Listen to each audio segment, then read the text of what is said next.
मौजूद डॉक्टर अनिल कुमार पाठक जी का, जो कि एक प्रशासनिक अधिकारी भी हैं। डॉक्टर साहब, बहुत बहुत स्वागत रेडियो जय घोष में। धन्यवाद तिवारी जी।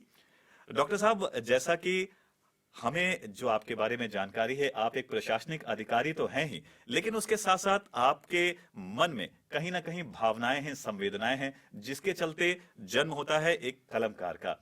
तो एक कलमकार के रूप में भी आपका बहुत बहुत स्वागत है। और बात जब कलम की चलती है तो यहाँ पर रामधारी सिंह दिनकर जी की कुछ पंक्तियां अनायास याद आ जाती हैं कि कलम आज उनकी जय बोल, कलम आज उनकी जय बोल, जला अस्थियां बारी बारी, जला अस्थियां बारी बारी, छिटकाई जिसने चिनगारी, जला अस्थियां बारी बारी, छिटकाई जिसने चिनगारी, चढ़ गए जो पुण्य वेदी पर, लिए बिना गर्दन का मोल, कलम आज उनकी जय बोल।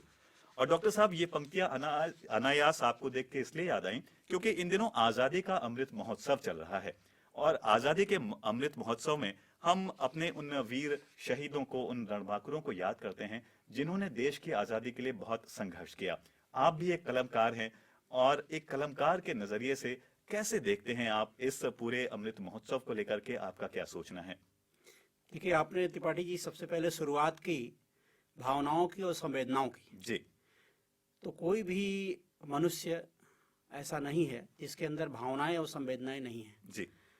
बस उन भावनाओं और संवेदनाओं को आप कैसे शब्दों का रूप देते हैं, कैसे उसे स्वर का रूप देते हैं, कैसे उसे वाणी देते हैं, ये महत्वपूर्ण चीजें हैं। बिल्कुल।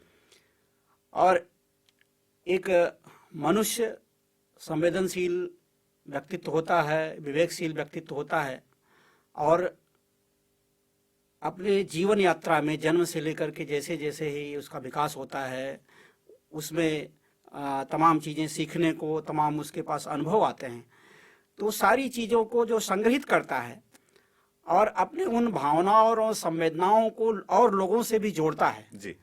तो निश्चित रूप से फिर अगर कहते हैं कि एक दूसरे की पीड़ा से अगर आप स्वयं को पीड़ित महसूस कर रहे हैं, जी जी, एक दूसरे के कष्ट से आप कष्टित हो रहे हैं, जी जी,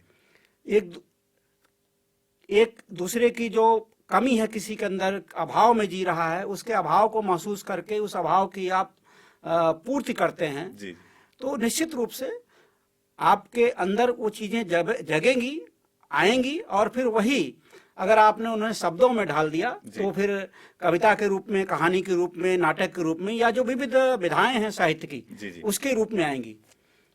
और ये श्री रामधारी सिंह दिनकर जी या जितने भी लोग हैं, ऐसी ही भावनाएं वो कहीं ना कहीं आज आज़ादी के अमृत महोत्सव की आपने बात की जी, और उस महोत्सव काल में हम चल रहे हैं, तो निश्चित रूप से आज़ादी के समय में और आज़ादी के बाद भी, आज़ादी के समय में देश को आज़ाद कराने के लिए और आज़ादी के बाद इस आज़ादी को महफूज रखने के लिए, जी जी, और जो हमारे पूर्वजों ने अपने त्याग से, बलिदान से जिस आज़ादी की परिकल्पना की थी कि सभी जो है वो एक सौमनस्य, सद्भाव और सबका प्रगति, सबका विकास, सबको जो उसका अभाव है उसको दूर करके एक भाव की पूर्ति करें। बिल्कुल।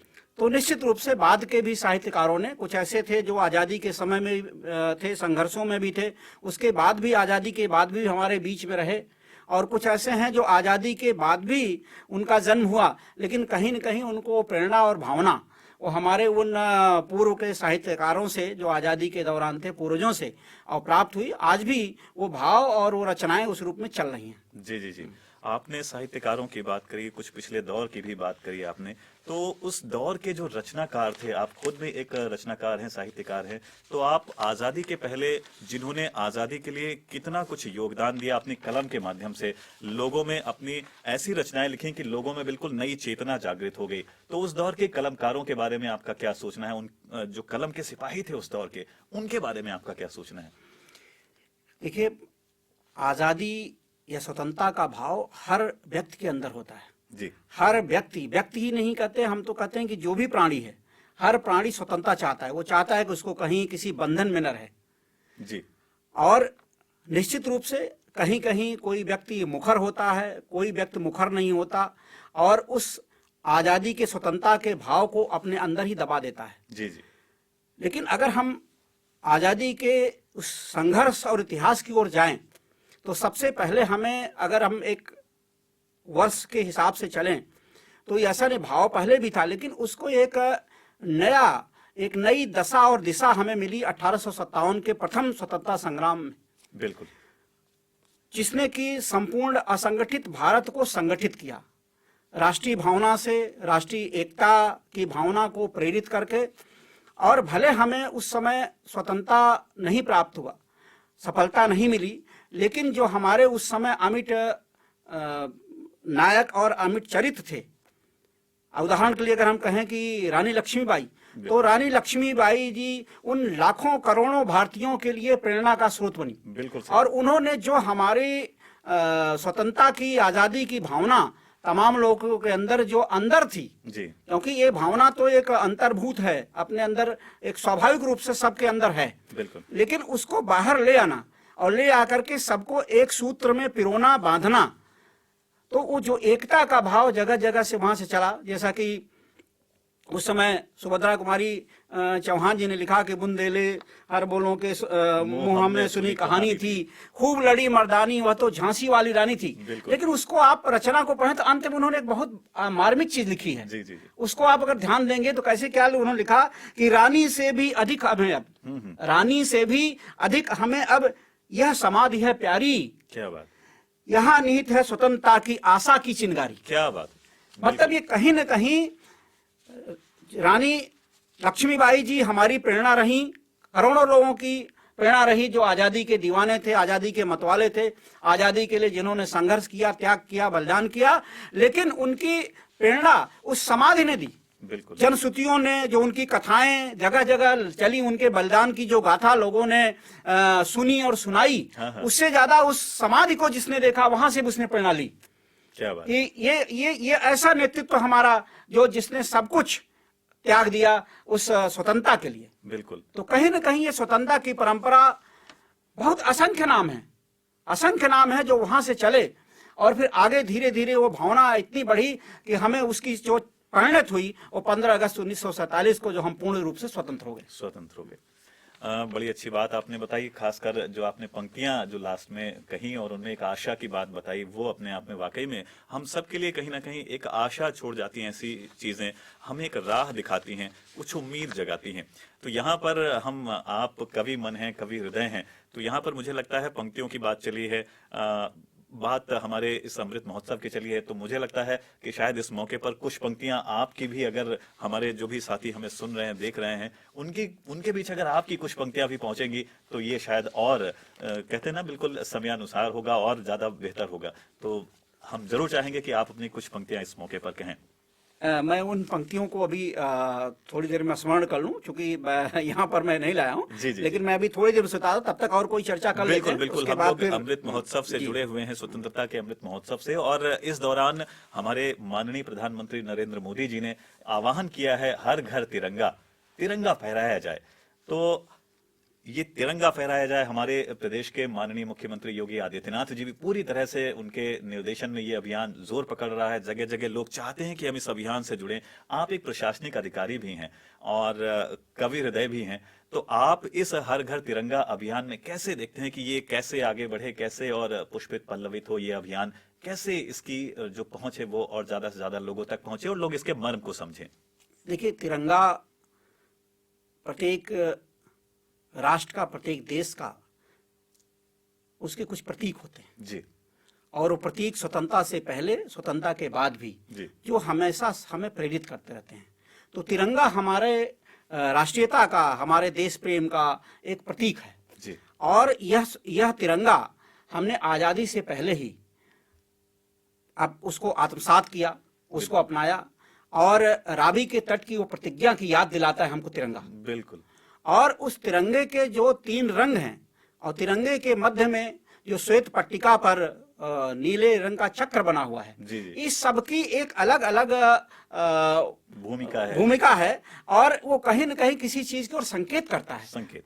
वो प्रतीक भी एक, उसमें भी जो चीजें हैं उस प्रतीक में मिली हुई, वो सारी चीजें कहीं न कहीं प्रतीकात्मक हैं। बिल्कुल। अगर उसका सबसे ऊपरी रंग केसरिया, वो कहीं न कहीं हमें अपने उस त्याग की और उस हमारे साहस की, उस अदम्य धैर्य की, शौर्य की बात अगर करता है, तो उसी तरह से उसका श्वेत रंग हमें कहीं न कहीं एक शांति और सौहार्द, सौमनस्य और सहअस्तित्व की बात करता है। जो हमारी भारतीय परंपरा, अगर हमारी भारतीय परंपरा अप्रतिम बलिदान की रही है, अप्रतिम त्याग की रही है, तो हमारी भारतीय परंपरा शांति की रही है। जी जी। तमाम ऐसे दृष्टांत, अगर पौराणिक दृष्टांत की हम बात करें, तो भगवान श्री राम जब लंका में जाते हैं, तो रावण को तमाम शांत संदेश देते हैं। क्यों? हम कायर नहीं, हम कमजोर नहीं है, हमसे ज्यादा बलशाली, धैर्यशाली और शौर्य वाला कोई नहीं है।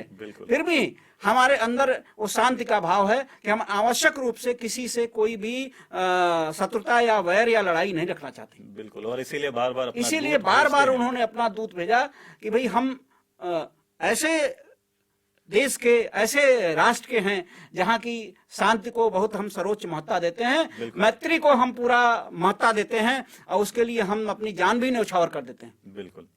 इसी तरह से उसका तीसरा रंग जो हरा है, वो कहीं न कहीं हमारी समृद्धि की ओर संकेत करता है। और ये भारत भूमि तो हमेशा सस्य श्यामला, जैसा कि बंकिम चंद्र चटर्जी जी का जो हमारा राष्ट्रगीत है वंदे मातरम, उसके आप अगर भाव पर, शब्दों पर ध्यान दें, तो हमारी भारत माता का जो वहाँ वर्णन है वो अपने आप में अति है, और वास्तव में वो वर्णन तथ्यों पर है, सत्य है, केवल काल्पनिक ही नहीं है। आप देखिए हमारे यहाँ पावन गंगा, बिल्कुल, यमुना, इसी तरह से नर्मदा, गोदावरी, जितनी भी हैं, सबके हमको हमेशा उनकी उर्वरा शक्ति जो हमारा भरण पोषण करती हैं। जी जी। इसीलिए हम भारत माँ कहते हैं। क्या बात। जो भरण पोषण करती है वो भारत माँ है। और माँ से प्रिय कुछ भी नहीं होता। और माँ के लिए संतान का त्याग वो हमारी एक परंपरा है, भारत की हमारी आर्ष परंपरा है जिसको कहते हैं।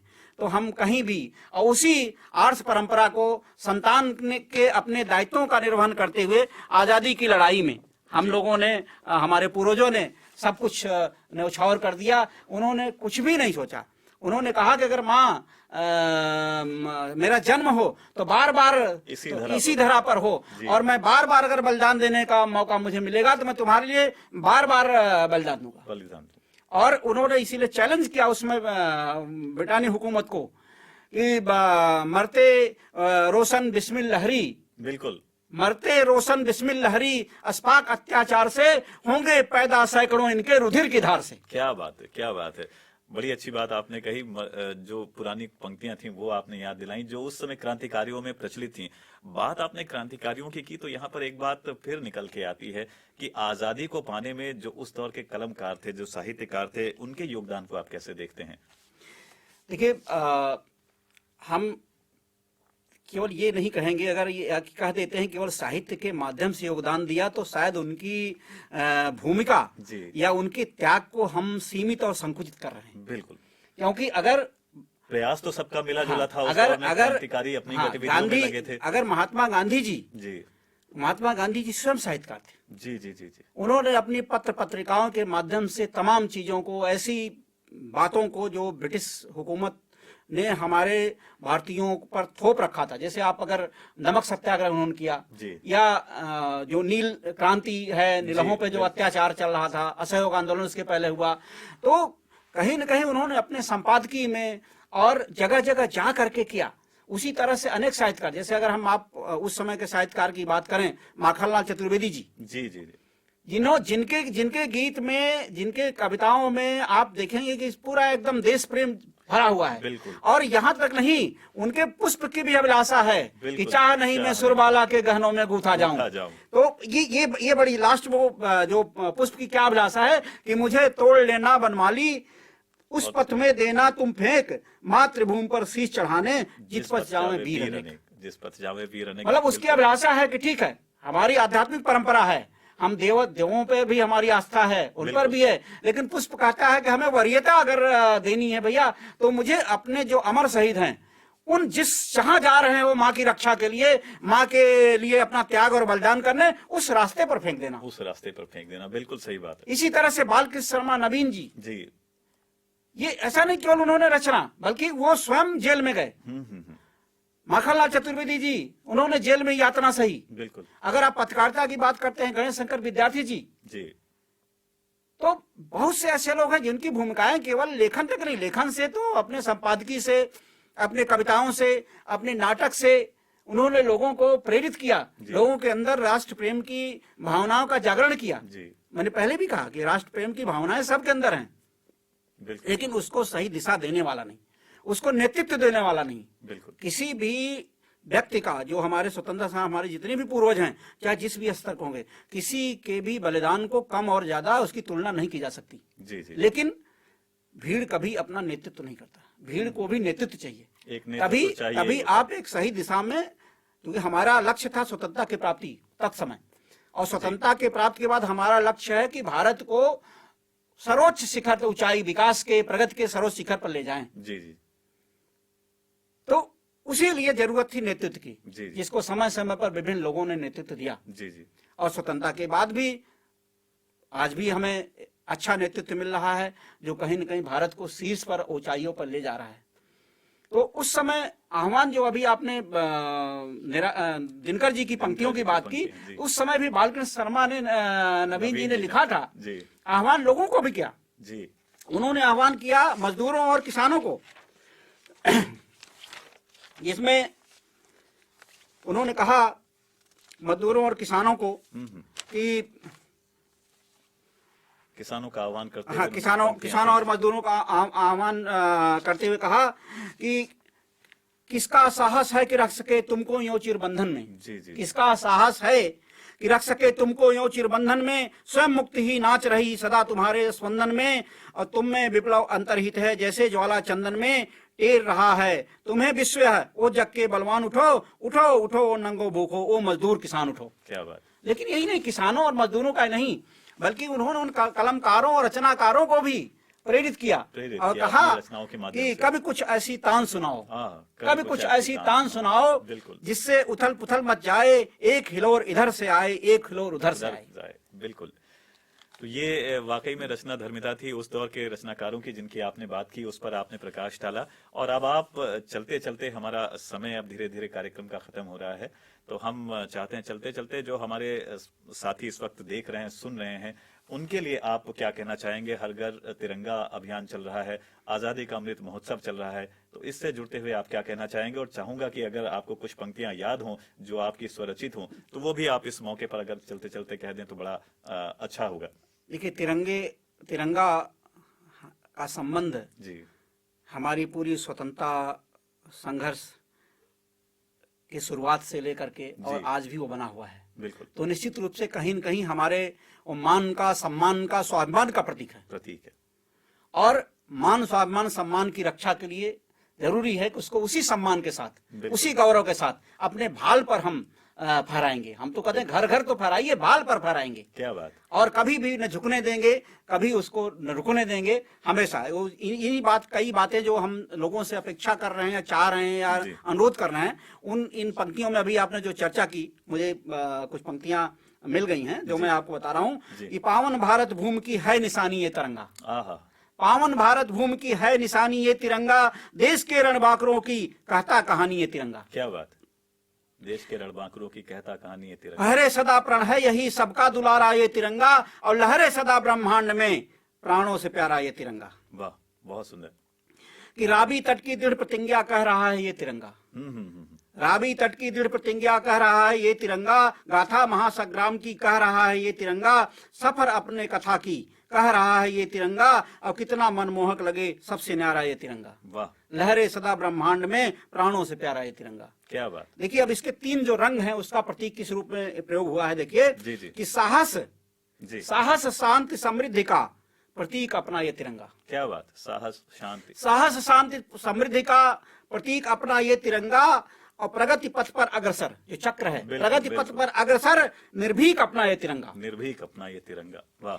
और बना साक्षी संघर्ष के से उत्कर्ष का, जो हमारी आजादी का संघर्ष था और जो हम अब ऊंचाई पर पहुंच चुके हैं, भारत को अब कोई आंख नहीं दिखा सकता। जी। तो संघर्ष से उत्कर्ष का बना साक्षी ये तिरंगा, और इतिहास अपने में समेटे, इतिहास अपने में समेटे। इतिहास अपने में समेटे, आंखों का तारा ये तिरंगा, और लहरे सदा ब्रह्मांड में, प्राणों से प्यारा ये तिरंगा। क्या बात है, बहुत सुंदर पंक्तियां आपने हमारे साथियों के लिए प्रेषित की और निश्चित रूप से इन पंक्तियों के माध्यम से बहुत जो एक बात, जो मर्म था वो उन तक पहुंच गया और एक संदेश जो हम चाहते थे कि उन तक पहुंचे वो भी उन तक इन पंक्तियों के माध्यम से पहुंच गया। तो आप आज इस कार्यक्रम में हमसे जुड़े, हमें निश्चित रूप से बहुत अच्छा लगा, हमारे साथियों को भी बहुत अच्छा लगा होगा और आपने अपना बहुमूल्य समय हमारे लिए निकाला, इसके लिए हम बहुत आभारी हैं आपके। हमारे साथ जुड़ने के लिए बहुत बहुत धन्यवाद। मैं भी बहुत आभार व्यक्त करता हूँ संस्कृत विभाग के रेडियो जगोस का, त्रिपाठी जी विशेष रूप से आपका, और सभी जिन्होंने मुझे इस अमृत महोत्सव काल में यहाँ आने का अवसर दिया। बहुत बहुत आभार। बहुत बहुत धन्यवाद। जय हिंद। नमस्कार।